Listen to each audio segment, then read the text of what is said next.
आज दिनांक 7 जून रोजी संध्याकाळी 4:30च्या दरम्यान विजांच्या कडकडासह दोड्डी या ठिकाणी जोराचा पाऊस झालेला आहे. वादळ सुटलेलं आहे. वादळामध्ये विजा एक आमच्या दुर्दैवाने आमच्या गावातील गोर एकदम गरीब माणूस जो रोज मजूर लोकांच्या इथून काम करणारा माणूस आज 4:30 दुर्दैवी घटना घडलेली आहे. त्यांच्या अंगावर वीज कोसळली आहे.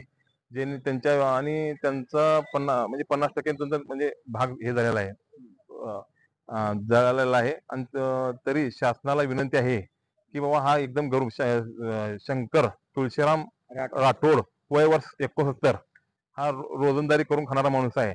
लोकांच्या कामाला गेल्यानंतर तिथं घरी परत असताना एकदम अचानक वारं सुटल्यानंतर घरी परत असताना अंगावर वीज कोसळली आहे.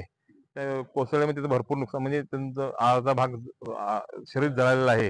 तरी शासनाची विनंती आहे, हा गोरगरीब मजूर आहे, त्याच्या परिस्थिती हालाकीची आहे. शासनाने तहसीलदार साहेबांना सर्व त्यांना आम्ही कळवलेलं आहे. शासनाला एवढीच विनंती आहे की त्यांना लवकरात लवकर शासकीय मदत मिळावी. आणि आम्ही आमच्या सोबत दोड्डी गावचे पोलीस पाटील आणि ग्रामसेवक संजय राठोड आम्ही सोबत आहे सोबत.